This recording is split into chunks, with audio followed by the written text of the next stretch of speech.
What's going on, beautiful people? It's your boy, C-Dub, aka Whit, coming at you guys, bringing you the second race of the Santa Anita Park Crit that went down in Arcadia, California. That location is roughly 2 hours north of where I currently live, and we made it there safely. So right now we are making it through turn number 1, and we are in the long sweeping turn. If you look to the top right of the video, you will see the course overlay. You see to the left-hand side at the bottom, you'll see there all of the data that I have presented to you, the cadence, speed, heart rate gradient, as well as the power. And just above that, you will see the rear camera footage. All right, this race was at 155.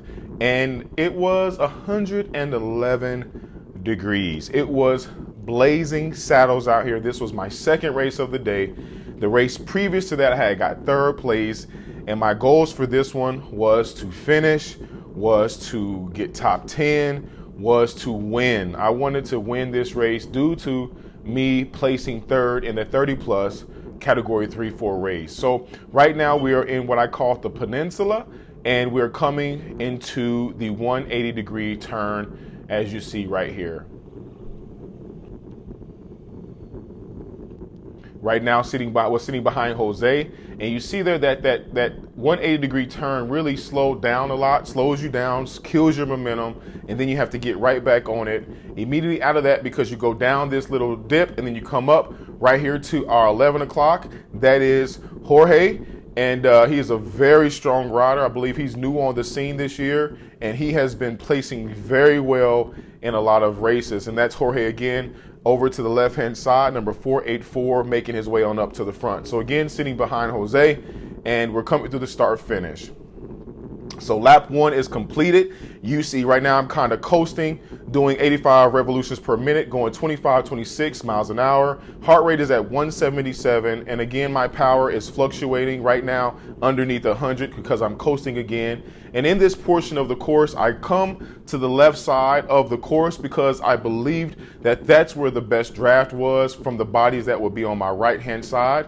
And right here in front of Jose with this dare kit, that is Lewis. And then you have, so the two Lewises are behind each other. Right here is Patrick English, right in front of me right now to my 1 o'clock. So currently drafting off of Patrick as we're making our way into the Santa Anita Peninsula. Right there going up the way with the black kit, that is Rusty with slow burn, and we're making our way. So right now you see I'm going 30 miles an hour down this little piece underneath the bridge, then it's going to kick up as we go into the 180 degree turn.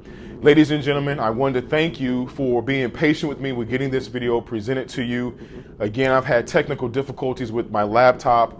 I've had issues with the internet connecting to this laptop, but I'm excited to be able to get this video to you all. I had to export the video so that it will render correctly and not be skipping.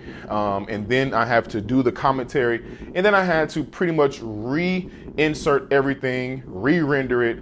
And that's how you're able to preview this video today via YouTube. Again, I thank you for all the new subscribers. I thank you for the old road runners going with me. I welcome the new road runners on this journey, the Whit journey. I thank you all for your support. I thank you for the comments. I thank you for the recommendations. I am just appreciative of everything that you all have done for me.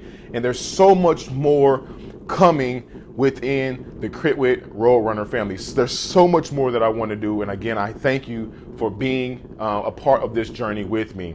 If you are watching this video for the first time and you have no idea who I am, I ask that you would please check out how I got into cycling video, and that will maybe give you just a little bit more of an impression of who I am versus just hearing my voice.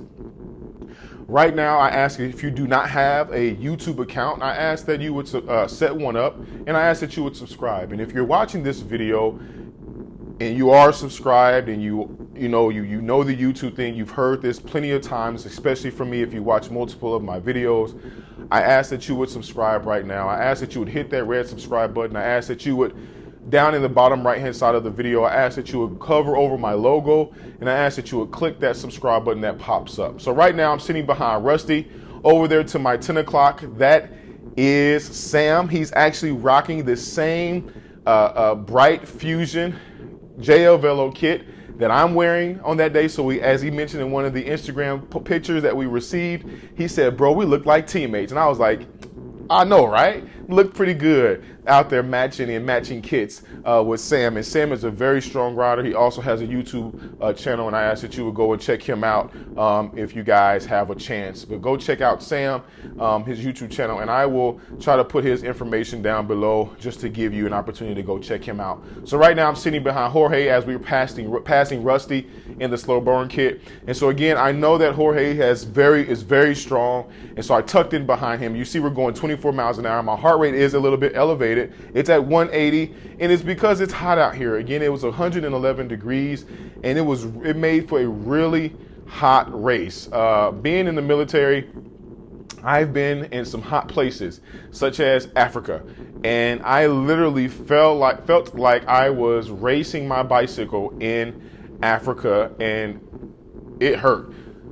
It was hot. So right now you see we got a little gap here, so I go to try to close that down. I got Louis behind me, and I got Rusty coming underneath me, and so I have Mike Starr and Louis coming underneath. So of course I pop out to the left, and that's a tactic, and then I jump on Louis' wheel as they come underneath. And again, and I have Dakota behind me right now riding his new bike. He used to have, I believe, a TCR. Now he's riding something different. Not sure exactly what he's riding, but Dakota is riding something different now. And so the tactic that I was talking about was that being a larger rider, sometimes I will find myself up in the front, or I will find myself pulling guys, or guys just sitting behind me, because I present them a very large wind blockage, or a draft. As you can say, right now I'm sitting behind Kyle Cooper. Kyle actually catted up after these two races. He actually did very well in this race.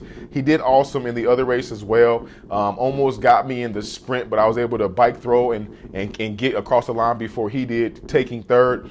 And but back to the tactic is that when I'm up front, or when I'm find myself bridging gaps and different things like that, I have to be mindful looking over my shoulders, because to see if there's any people sitting on my wheel. And what I'll do from time to time is, when I'm in that position, I will do a little bit of work, but what I will also do is I will bump out to the left. So as you see right now, I'm chasing down Kyle, trying to stay on Kyle's wheel. You see there's a gap behind me. Isaac is behind me right now with VELO Pasadena, as I'm again drafting and trying to stay behind Kyle. But what will typically happen is people will just sit behind me, and they will not come over the top of me. They won't come underneath me. They will just sit behind me. And so what I've learned to do is, of course, trying to be very aware of my surroundings. And again, that's why I'm very appreciative of having these dual screens, or the dual cameras, or the dual footage. I'm very appreciative of this information, because it lets me know that I need to look behind me and see what's going on behind me. As we see here, the pace has slowed down, but I bump out to the outside. I go far out, because what'll happen is you have those antsy people. They will come underneath, and then what it allows me to do is it allows me to jump behind them and then progress on up as we're catching a breakaway, as we're closing down a gap, or whatever it may be. So right now we're coming again through the chicane. 462 was Lakota. So right here, Lakota, as you saw earlier, he kind of motioned to move over to the right a little bit, because we were coming up on somebody falling back. And again, those are just hand gestures and etiquette that we utilize while we're racing, which, racing, or even just doing it casual or coffee rides, hand gestures and hand signals are amazing, because it, again, allows us to communicate when voice is not always optimum. So right now we're making our way up. I'm on the inside of the course as we come through the start finish, and just making our way. Again, I'm hitting 83 revolutions per minute. We're only going 23 miles an hour. Heart rate's at 179. Heart rate was elevated in this race again because it was hot. So right now I'm sitting on Dakota's wheel. I'm pacing him, or following him, drafting him as we're coming through this course. And this race was roughly, I want to say 40 minutes as well. This was a pure Cat 4 race, unlike the other one, which had Category 3s and Category 4s in the race. And this one was all Cat 4s. Cat 4s can range from 17, 18, 19, up to whatever you want to call it, whoever's racing, 60, I guess. And so what that, it gives this race, sometimes it makes these races a lot harder because you have these younger guys who have a lot of energy and a lot of momentum, and they want to go off the front and they want to try different things, and it's all a part of racing. So now you see me bumping out to the outside again, letting some people come underneath me. We have Mike Starr right here of H&S or FLX Racing, and I just jumped behind him because he's been winning some races and different things like that. So I knew this was a good wheel to jump behind. And again, being mindful of my wattage, you see I was hitting over 700 watts there as I get up on Patrick's wheel, and we come through this 180-degree turn.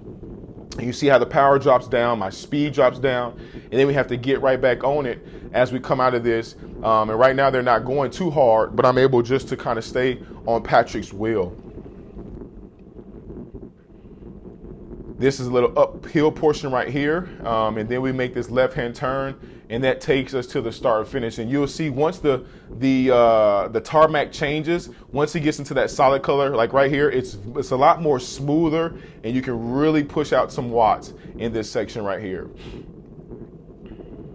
But overall course, it was a good course. It's just there's not a lot of shade, as well as it's a very big parking lot. It is the Santa Anita horse track parking lot.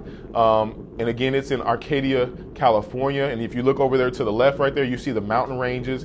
And so it was just really, really hot because there was no shade, there was no cover, and the sun was just radiating off of the tarmac, which just made this race, I want to say a disaster, but it wasn't a disaster. It was just horrible. Like the heat was just scalding hot. And so I'm very thankful that I was able to place well in the first race that I did, because my goal, even as I talked to my wife with this particular series, because this is a 3-race series, I want to go for the gold and green jersey. And what that means is that's the race leader. So I wanted to figure which race I would do better in and then focus on that race for the next 2 races in the series. And so because I got 3rd in the 3-4 race, the 30 plus 3-4 race, that's the race that I'm going to focus on. So this category 4 race I will not be doing in the other 2 races of these series. So right now you see I'm again behind Rusty, behind Dakota, as well as Sam right here in front of me. So we got Dakota to my right, we have Rusty kind of now at my 1 o'clock, and we have Sam right in front of me as we're going through. I'm not sure who's behind me right now, but I want to say maybe that's Jordan of DNA. So we got Kyle right here to my 1 o'clock now as he's sitting behind Rusty, as I'm tucked behind Sam, and Rusty is sitting behind, I want to say that's Jordan. No, not Jordan, but maybe Lakota. I'm not sure. But right now we're all just kind of pace lined out a little bit as we're going into these sweeping turns. No, that was Jose, yes. So when I said Jordan earlier, that was Jose that Rusty was sitting on. So right now I have Kyle Cooper on my rear tire. As you see, again, I'm kind of staying to the left a little bit because that's where the draft is. So we're going 29 miles an hour, and I'm only barely pushing out over 150 watts. So that's why I was doing that, because again, I can maintain the momentum with the Peloton, but I don't have to do too much work. And right now you see Sam is really, really spinning. And if you look at his rear cassette, he's high up in those gears, so he needs to drop down a little bit. Then he'll be able to kind of keep up without so much spinning. So his RPMs was probably over 100 at that moment. But look at that bike, if you can see it to the right. Look at that paint job, that custom paint job he had. That thing is gorgeous. So Sam, you did an amazing job with that bike, brother. That LA Sprint you got there is beautiful. And of course, I see you put that thing together really good with that VELO kit, as well as the custom job you had on that helmet as well. So man, that's a really nice setup you got going on there. And I see you from head to toe. You even got the socks matching. That's what I'm talking about. Sock game is on point. So again, we're coming through. We just went through the 180-degree turn. And you see my heart rate's at 182, so it's up there. We're going 28 miles an hour because we're going downhill, and now we're going uphill a little bit. going at 97, now dropping RPMs. We're coming through the left-hand turn. You see the cone just got knocked over.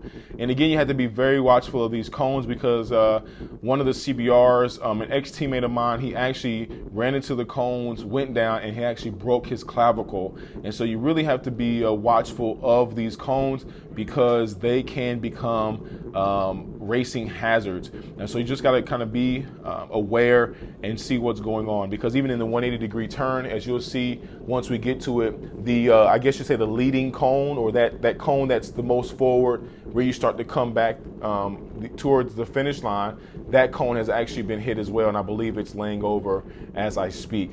So again, this video is just over 40 minutes long, and we are roughly 15 minutes in it. We're almost halfway there. And so again, I thank you for your support. I really do. I thank you for your time, because once you've spent 40 minutes watching these videos, even if you fast forward through it, the time that you spend previewing these videos is not taken for granted. I really do appreciate it, and I know that time you can't get back. And so again, I know that you all value your time, so I try to present and provide you all with quality content. And so again, I thank you for your support. I really, really do, and my gratitude, it really comes from the heart, and I appreciate you tremendously. So right now, sitting behind Dakota, as he's sitting behind Kyle sitting behind Sam. And I've noticed one thing about like racing and doing these commentating videos is once the race kind of settles, I mean, even though there's people going off the front and people are making moves and people are going for preems and doing all these different things, what I've come to learn is your fitness capability. I know you all have probably heard birds of a feather flock together. And so your fitness capability will cause you to typically race or ride around people with similar fitness as you are. Now, of course, you may not be going 100, meaning you may be riding at 75%. But because you're riding at 75%, I've noticed that you are going to be riding around people that either their fitness is at 75% or they're also racing or riding at, according to their fitness, probably 75%. And what I mean by that is that I notice when I'm doing these videos and these commentating videos is that I literally write down all the names of people that I try to identify their numbers. And so I can call them by name. But what I'm starting to realize, and at 477, he is Jorge as well. And what I begin to realize is how I start to call the same names over and over again. And I write down everybody's name in which I see, but of course I try to talk to you guys in different situations and when things come to my mind as I'm explaining things to you. And when I start talking about the video again, specifically wanting to call out racers by name, like right now I'm sitting behind Jared, and this is who Jared is right here to the right with the iSpeed racing kit. But what I've noticed is that I will call these gentlemen and sometimes ladies when they merge the men and the women, I will call the same people by name because I'm typically riding or racing around the same people. Like look behind me right now. We have Jorge behind me and you have Rusty behind me. And I've been around Jared a lot of the race. I've been around him a lot of the race, like in the beginning. Couldn't remember what his name was, but I've been around him the whole time. And of course, here you see me, I'm bridging another little gap that was produced. I got Rusty on my wheel, and I'm coming up, and I'm probably going to be close to Lakota. So again, I called Lakota earlier in the video, and now I'm around Lakota again. Now I'm behind Dakota, and I'm behind Jorge, as well as you have Jordan right there. So again, I find myself calling some similar names. And you got a guy now coming up, 470. He's coming up from the back, making a move, and his name is Eric. So I saw Eric coming through from the rear camera. I saw him coming up, and he progressed on through. And so I really noticed how within these races, we find ourselves to be around athletes of the same, at least at that moment, of the same fitness caliber. And it's very interesting, especially not just talking to you about random things throughout the whole video, but actually trying to pinpoint different things, what's going on in the video, and just calling people out by name. This is Isaac. Again, we're passing Isaac, or Isaac is on my left. And again, I called him out earlier. So you'll see how I'm around similar racers throughout the video, and it's not by happenstance. I think it's just because we're putting out the same amount of effort. and we find ourselves to be kind of in that little click, that little race click. And then when we get to the final laps, you'll see how things start to transpire, things start to break down, because now people are at their threshold and some can hold it longer than others. But again, you got Jorge and Rusty behind me. I'm sitting behind Lakota. I'm right there next to Isaac. Isaac's sitting on Kyle Cooper's wheel, and we're making our way through the 180-degree turn. And as you see, the cone is knocked over right there, so you got to be mindful of that, because again, that kind of pushes everything out a little bit. And so now we got a new member in the video right here with the camouflage kit. And I believe I've raced with him before, maybe at CBR Dominguez Hills, and I can't see his number right now. And when I do, I will let you all know what his name is. But I do remember this kit at a CBR Dominguez Hill, and of course, many people can have the same kit, but I do think I raced with this gentleman at CBR Dominguez Hills.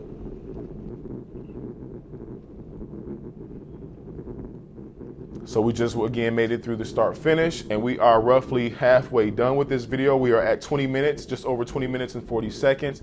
And so again, I thank you for your time. I ask that if you have not subscribed to the Crit Wit Road Runner family, I ask that you would take the time to set up an account if you don't have one. And if you do have one, I ask that you would subscribe to the family. We are on our way to 1,000 subscribers. And the reason why I harp on 1,000 is because that is one of the milestones with the new YouTube algorithm, to monetize your account, to do different things, to have different abilities with our channels. And so I ask that you would help me to get to that 1,000. I ask that you would help me to surpass that, because my vision is to impact communities and reshape lives, of course, through cycling, hence the name Criterium Wit.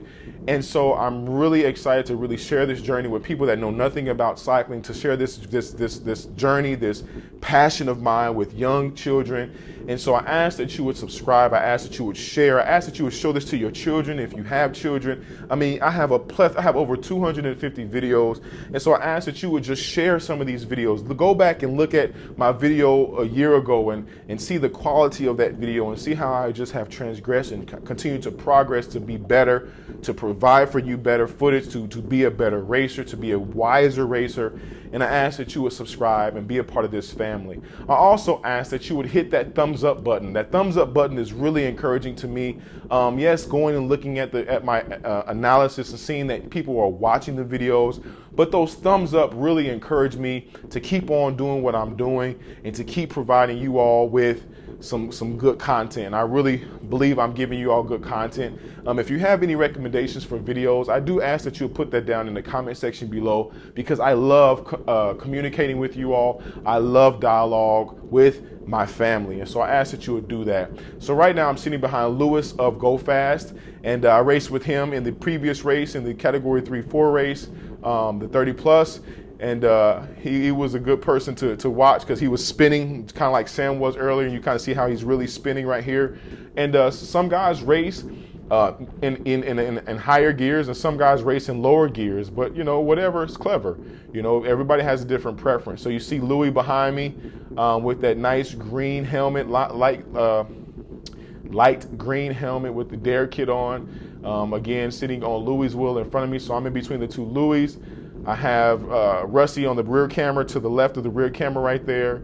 And Louis is sitting behind Jarrett. And so we see we kind of a little pace lined out a little bit here. And we're making our way. And of course, with all this greatness, you see my heart rate's at 176. We're going 23 miles an hour. We're going up in the up section, so I'm coasting a little bit. Now putting some more watts down. You see I'm putting out over 300 watts at one point. And then we got to the 180, and of course everything goes down. So sitting here next to Jorge 477, and we're making our way again to the one left-hand turn of the course, which takes you to the start finish. So we are over halfway done. And so I asked that if you pause the video and go get you a beverage, because we still got about 18 minutes left in this video, or 15 minutes left in this video. So please go get your snack, go get your beverage of choice, get comfortable. If you're on a trainer, if you're getting it in at the gym, I ask that you would make sure your water bottle is still filled up. and get you a swig, and let's keep on keeping on. So right now I'm sitting behind Louis as we're going through turn number 1, and we're making our way into this long sweeping turn. I mean, you can call it, maybe there's 2 turns in this, but it looks just like, if you look at the map, it's just like one big old turn. And then we come right into the peninsula, as I call it, to make that 180-degree turn. So you could say this thing has like 3 turns, 2 right-handers and 1 left-hander, but to each his own.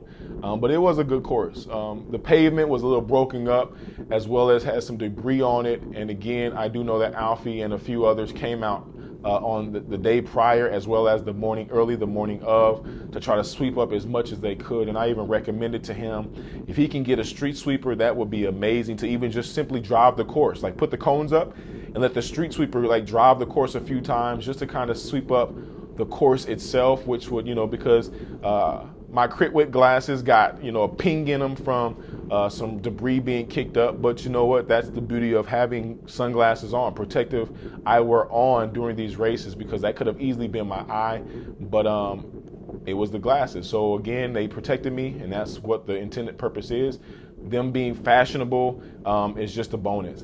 So you see here, if you look around, some guys have their jerseys open because again, it was hot. This race, I don't know how Rusty did it with this full black kit on like that, but it was hot out here, y'all. Oh my goodness, it was hot. This is probably the hottest race that I've done all year.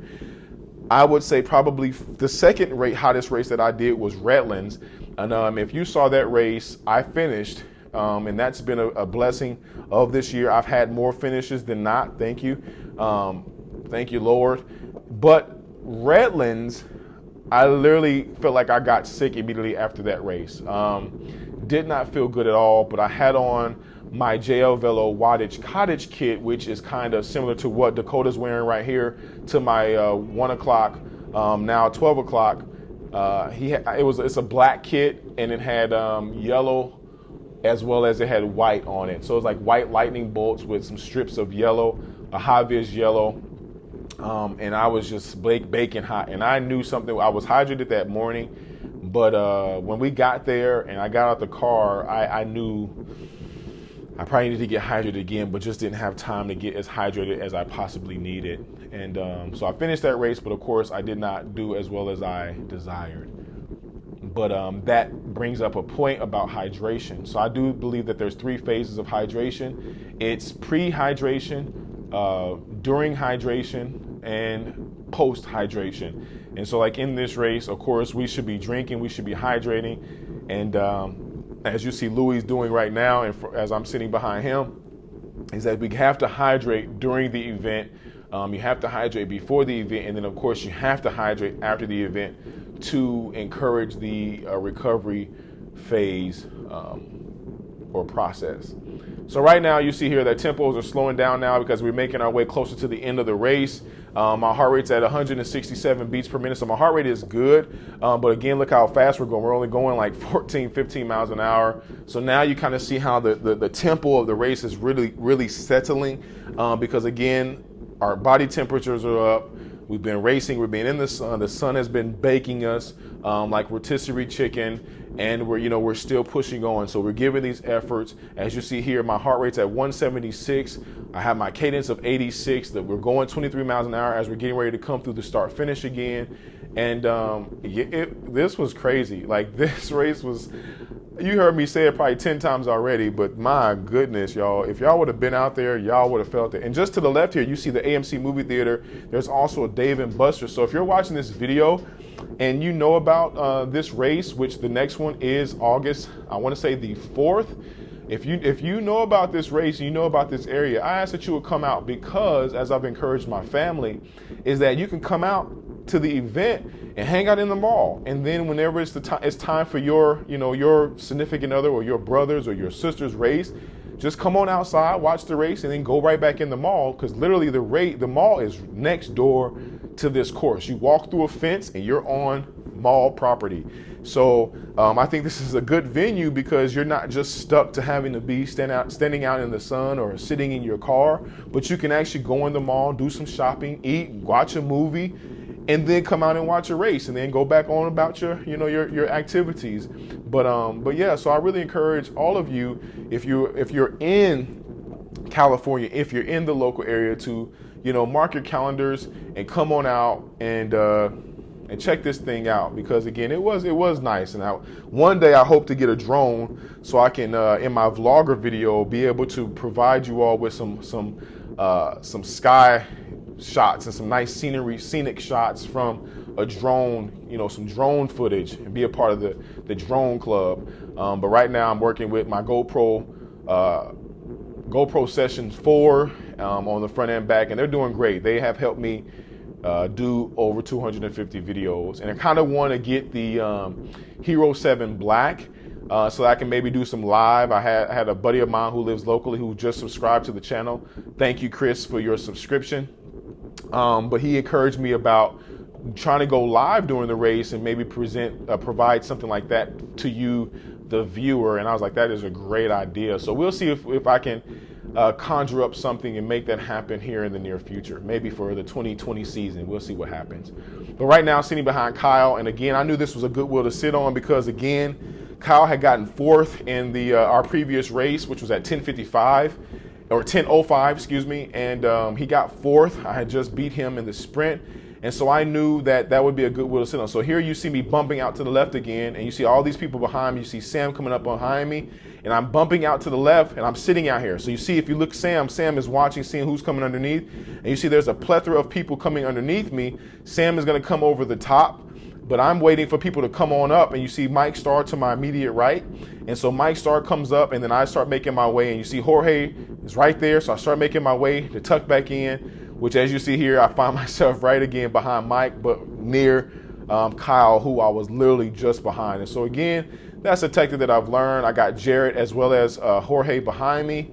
And again, birds of a feather flock together. We find ourselves around similar fitness riders. And so right there you see Sam went up, and the guy was trying to jump on his wheel, as well as Mike Starr was trying to jump on his wheel, and the guy kind of got on it right before Mike could. But you just got to keep your head on the swivel in these races, because again, people make moves and people do things that sometimes, you look one moment, nobody's moving, then the next moment somebody is moving. So you just have to stay vigilant in these races. And I like that, because it really keeps you it keeps you aware. It keeps you going, kind of keeps you moving, keeps you living. And that's a good thing about competing. And I really like that. It gives you something to push forward to. It keeps you grinding. It keeps you hungry.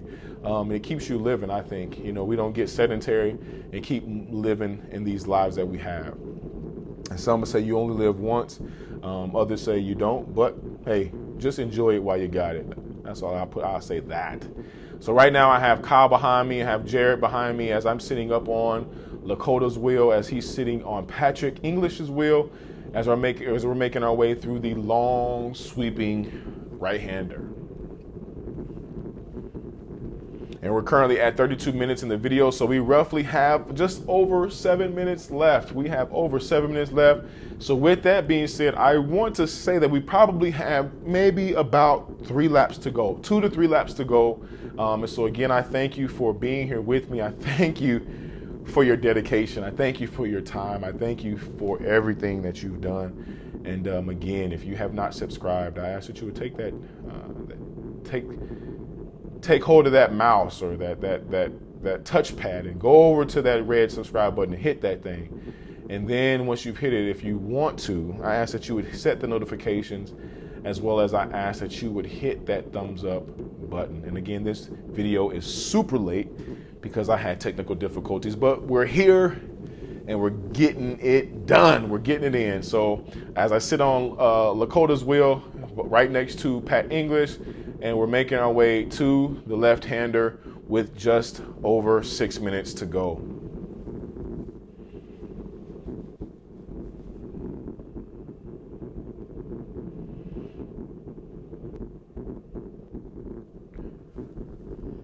And after this race, I really was keen on identifying how many points I had, especially, of course, getting 3rd place in the previous race.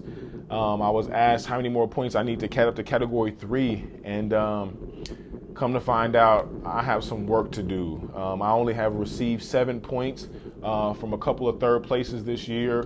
I have a few top 10 finishes, but I have to have 25 experience to get experience upgrade. I have to have 25 races with 10 top 10 or better finishes with, I believe, 30 or more riders. But for a point upgrade, I have to have 20 points. And so of the point upgrade, I only have 7. So I have 13 more points to get, roughly, with 5 races to go following Santa Anita. So Santa Anita provides me with 2 more races. CBR provides me with 1 more race. Ontario provides me with 1 more race. Manhattan Beach provides me with another race. So that's 5 races. And so depending on how I do in those 5 races, hopefully I can get some podiums out of those, and that will get me to, and it would be amazing to podium in every single one of these 5 races. And at least we could say that's 15 more points. At least that'd be in 3 points per podium, which would get me 15 points, which will leave me with a 2-point difference of being Cat 3 eligible, which was my ultimate goal for this season, to be Category 3 eligible. So keep me in you guys' prayers. Let me know down in the comment section below if I can do it or not. Let me know. I know, it's a lot of variable with that, but hey, have a goal, have a plan, and see what happens. Don't fall in love with it, but you never know. So I think we're coming up on, this is the second to last lap right here. And I think what we're coming up on is the bell lap. As you're starting to see, everybody's kind of getting a little antsy and a little itchy. My heart rate's at 184, but let's see if this is the last lap.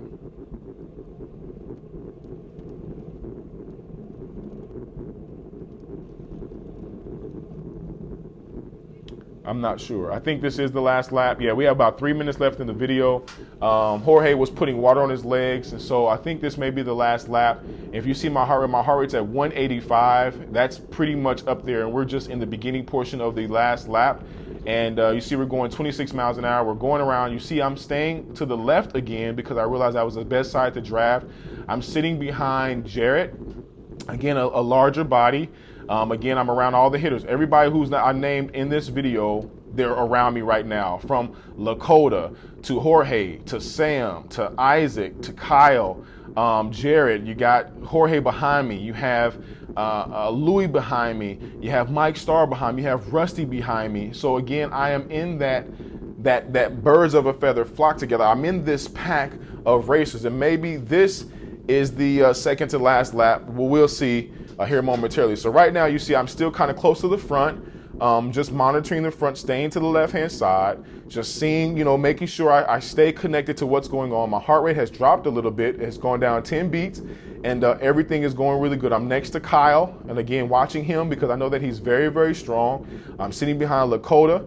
I have Patrick behind me. I have Jorge behind me. Jorge's just enjoying that draft. I see you back there smiling and just, I'm surprised you don't have no coffee in your hand, but you're back there with your shirt, your jersey wide open, so you got a nice cool breeze going across your body. And so I think this is the second to last lap right here. So so we'll see what happens. I think this is where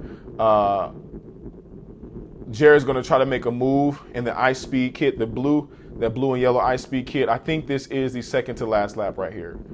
So as we come up to the start finish, let's see if David Wells is ringing the triangle. They didn't have any bells, they had triangles. So let's see. Yep, last lap. So this is the last lap. So right now you see my heart rate is at 182 beats per minute. We're going 25 miles an hour. And now you can see how it's really hectic. So this is the last lap, ladies and gentlemen. And again, thank you for being here with me. So right now I'm sitting on Jose's wheel as we're coming up. I'm going to try to make my way to the left-hand side. You see Jorge coming over the top of me, number 477. And so, of course, I'm going to try to stay connected as best as I can. I got Patrick right there. If you guys saw the Category 3-4 race, we all kind of went outside those cones right there in this sweeping turn.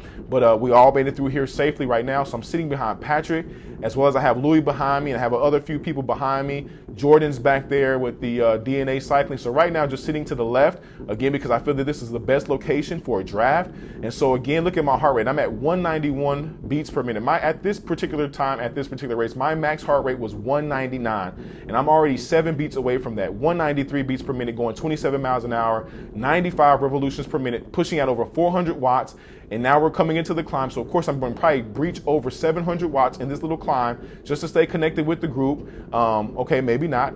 And so right now hitting about 250 watts. Now I'm no watts because we're going through this 180-degree turn. You see Isaac pulls over to the left right there. I think he got a flat or something. And you see I'm losing momentum. I'm losing pace. I'm at 196. I'm 3 beats away from my max heart rate.